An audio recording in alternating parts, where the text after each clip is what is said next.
नमस्कार, हिमाचल बुलेटिन में आपका स्वागत है। आज के मुख्य समाचार। मुख्यमंत्री श्री जयराम ठाकुर ने की केंद्र सरकार की अग्निपथ योजना की सराहना। मुख्यमंत्री ने प्रधानमंत्री श्री नरेंद्र मोदी के धर्मशाला दौरे की तैयारियों का लिया जायजा। मुख्यमंत्री ने की मंडी जिला के पराशर में आयोजित सरनाहुली मेले के समापन समारोह की अध्यक्षता। पर्यटन स्थल पराशर को नई राहें नई मंजिलें योजना के अंतर्गत शामिल करने की घोषणा। और अब समाचार विस्तार से। मुख्यमंत्री श्री जयराम ठाकुर ने आज सुंदरनगर में पत्रकार वार्ता को संबोधित किया। इस अवसर पर उन्होंने भारतीय सेना के तीनों अंगों में युवाओं की भर्ती के लिए केंद्र सरकार की अग्निपथ योजना की सराहना की। मित्रों, आपकी पत्रकार वार्ता में सबका आपका स्वागत है। पिछले कल आदरणीय मोदी जी के नेतृत्व में कैबिनेट की बैठक में एक बहुत महत्वपूर्ण निर्णय लिया गया है और वो निर्णय जो आज के दौर पर एक ग्लोबल इशू है, बेरोजगारी। और मेरा ये मानना है कि बेरोजगारी किसी देश का, किसी प्रदेश का ही मुद्दा नहीं है, ये ग्लोबल इशू आज की तारीख में है। और ऐसी परिस्थिति में सरकार की ओर से बेरोजगारी को दूर करने के लिए प्रयत्न करने चाहिए। इस दृष्टि से आदरणीय प्रधानमंत्री जी लगातार प्रयासरत रहे और पिछले कल जो बहुत महत्वपूर्ण घोषणा की, उस घोषणा का मैं स्वागत करता हूं। सबसे पहले तो 10 लाख नौजवानों को देश भर में अलग अलग विभागों में नौकरी देने का ऐलान करना। और ये मैं कह सकता हूं कि शायद आज तक के इतिहास में भारतवर्ष में पहली बार इतने बड़े स्केल पर नौकरी देने का निर्णय करना फेज्ड मैनर में, और इस निर्णय का मैं स्वागत करता हूं, अभिनंदन करता हूं। हमारे देश के नौजवान राष्ट्रभक्ति के साथ, देश प्रेम के साथ देश की सेवा कर सके, एक जज्बा हमारे नौजवानों के बीच में जोश और जुनून का देश के प्रति बने, उस दृष्टि से एक महत्वाकांक्षी योजना का पिछले कल ऐलान हुआ और जिसका जिक्र आज समाचार पत्रों में भी आया है, अग्निपथ। मैं उस निर्णय का आदरणीय प्रधानमंत्री जी का अभिनंदन करता हूँ और उनको बधाई देता हूँ हिमाचल प्रदेश सरकार की ओर से। और हमारे लिए गर्व का विषय ये भी है कि हिमाचल प्रदेश भले ही छोटा राज्य है, लेकिन देशभक्ति की भावना के साथ देश के लिए कुर्बानी देने वाले राज्यों में हिमाचल प्रदेश सदैव अग्रणी रहा है। और इस अग्निपथ की इस योजना के अंतर्गत हर वर्ष जो है वो 17.5 साल से 21 वर्ष की आयु तक हमारे नौजवान 4 वर्षों के लिए अग्निवीर के रूप में उसमें नियुक्ति ले सकते हैं, यानी कि उनको नियुक्त किया जाएगा। और मुझे इस बात की भी प्रसन्नता है कि एक साल में इसमें कुल 46,000 पद जो है अग्निवीर के भरे जाएंगे। ये निर्णय एक ऐतिहासिक निर्णय है और सबसे बड़ी बात तो यह है कि छोटी आयु में देश के लिए मर मिटने की भावना को पैदा करना, देश के लिए समर्पित होकर के अपने जीवन की कुर्बानी देने का भाव भी उनमें जागृत करना, इस दृष्टि से इस योजना का एक बहुत बड़ा लाभ रहने वाला है।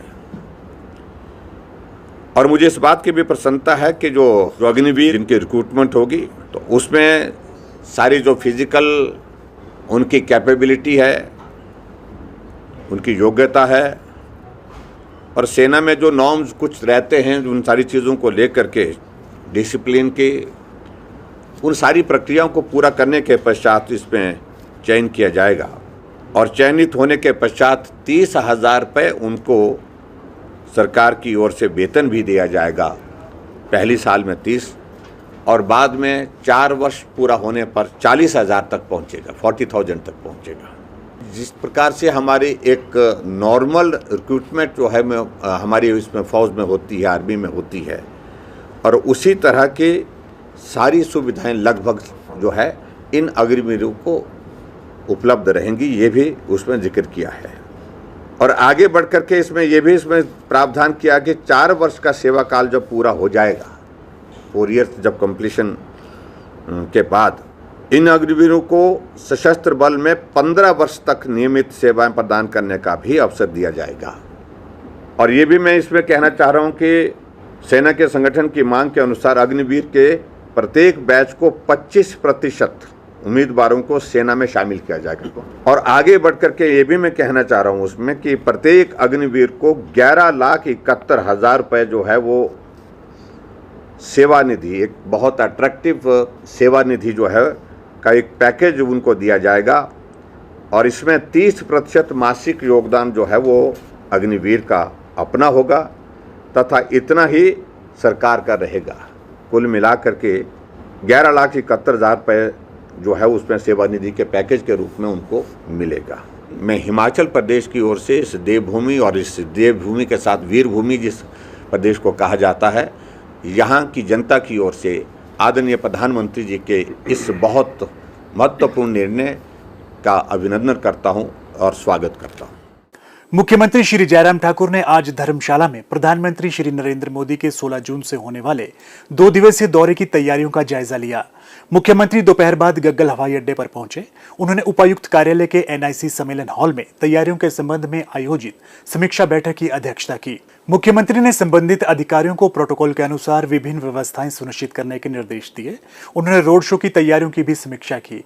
उन्होंने कहा कि रोड शो के दौरान राज्य के विभिन्न सांस्कृतिक दल अपने पारंपरिक परिधानों और संगीत वाद्य यंत्रों के साथ प्रधानमंत्री का स्वागत करेंगे। मुख्यमंत्री ने मुख्य सचिवों के अखिल भारतीय सम्मेलन स्थल और रोड शो स्थल का भी दौरा किया। मुख्यमंत्री श्री जयराम ठाकुर ने आज जिला मंडी के ऐतिहासिक एवं धार्मिक पर्यटन स्थल पराशर में आयोजित सरानाहुली मेले के समापन समारोह की अध्यक्षता की। इस अवसर पर उन्होंने पराशर ऋषि मंदिर परिसर में जनसभा को संबोधित करते हुए कहा कि सरानाहुली मेला देवास्था, पर्यटन, मनोरंजन, खेल तथा व्यापार की दृष्टि से एक महत्वपूर्ण मेला है। उन्होंने कहा कि विभिन्न मेलों देव परंपराओं के प्रसार और संरक्षण, स्वरोजगार, कृषि, बागवानी और पर्यटन की संभावनाओं को बढ़ावा देने के उद्देश्य से इस क्षेत्र में सड़कों के निर्माण के लिए अभूतपूर्व प्रयास किए गए हैं। इस अवसर पर मुख्यमंत्री ने राजकीय माध्यमिक विद्यालय खलबूट को उच्च विद्यालय में स्तरोन्नत करने, पर्यटन स्थल पराशर को नई राहें नई मंजिलें के अंतर्गत शामिल करने तथा मुख्यमंत्री लोक भवन बनाने की घोषणा की। मुख्यमंत्री ने कहा, देवता पराशर के यहाँ पर आज बहुत लोग श्रद्धा के साथ आते हैं। आदमी तो आते हैं, लेकिन देवता भी आज के इस अवसर पर आते हैं यहाँ पर। और इसलिए आज के इस अवसर पर मैं आप सबको सरानाहुली की बहुत बहुत बधाई और शुभकामनाएं देता हूँ। हम हिमाचल प्रदेश में रहते हैं और देव संस्कृति के प्रति बहुत बड़ी आस्था रखते हैं। और इस बात को देखते हुए मुझे बहुत प्रसन्नता होती है। मैं जब देखता हूँ कि देवता चला है तो लोग आनंद के साथ, बाजे के साथ चले हैं, गाते हुए जा रहे हैं, नाचते हुए जा रहे हैं। यही हमारी सबसे बड़ी खासियत है इस देवभूमि हिमाचल प्रदेश में, अपनी संस्कृति का सम्मान करना, पुरानी संस्कृति जो हमारी है और देव संस्कृति के प्रति श्रद्धा रखना, ये हमारे जीवन का एक बहुत बड़ा महत्वपूर्ण हिस्सा है। ये हमारी सरकार है जिस सरकार ने यह तय किया कि हमारे हिमाचल प्रदेश में महिला सशक्तिकरण करने की जरूरत में हमने तय किया कि हिमाचल प्रदेश में महिलाओं की आबादी जब 50% है तो 50% महिलाओं से किराया भी आधा लिया जाएगा, 50% लिया जाएगा। और अगले महीने से हमारी महिलाओं के लिए 50% किराया लिया जाएगा, आधा किराया लिया जाएगा, आधा नहीं लिया जाएगा, आधा माफ कर दिया है। और इससे आगे बढ़ करके अगले महीने से यह भी होगा कि हिमाचल प्रदेश में जो जितने भी लोग ऐसे हैं जो 125 यूनिट से कम बिजली खर्च करते हैं, उन लोगों को बिजली का बिल आएगा। कितना आएगा? 0 बिल आएगा, कोई बिल नहीं आएगा। जितने भी लोग यहां पर बैठे हैं अगले महीने के बाद बिजली फ्री हो जाएगी। लेकिन ऐसा मत सोचना कि इसका मतलब आप बिजली का ज्यादा उसका वो उपयोग करेंगे।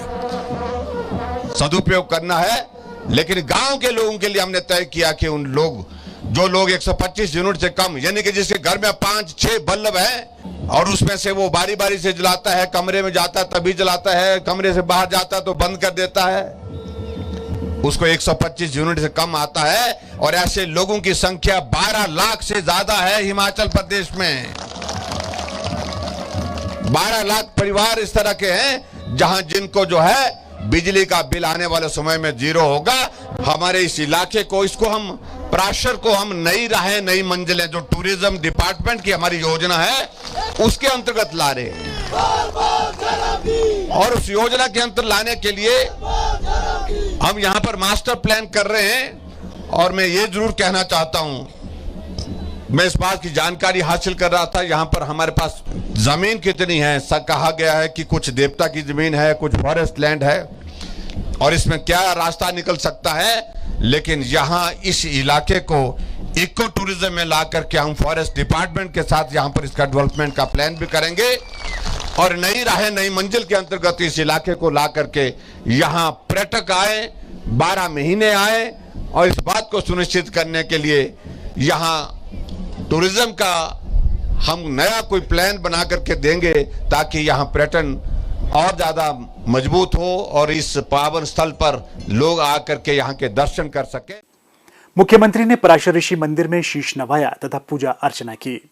इस मौके पर प्रदेश सरकार के विकासात्मक कार्यक्रमों एवं योजनाओं पर आधारित विभिन्न विभागों द्वारा प्रदर्शनी, सांस्कृतिक कार्यक्रम एवं खेल प्रतिस्पर्धाओं का आयोजन भी किया गया। हिमाचल बुलेटिन देखने के लिए सब्सक्राइब करें YouTube channel IPR Himachal, follow करें ट्विटर @DPRHP, लाइक करें Facebook page information and public relations department Himachal Pradesh, visit करें वेबसाइट www.himachalpr.gov.in। इस अंक में इतना ही, कल फिर होगी मुलाकात, दीजिए इजाजत, नमस्कार।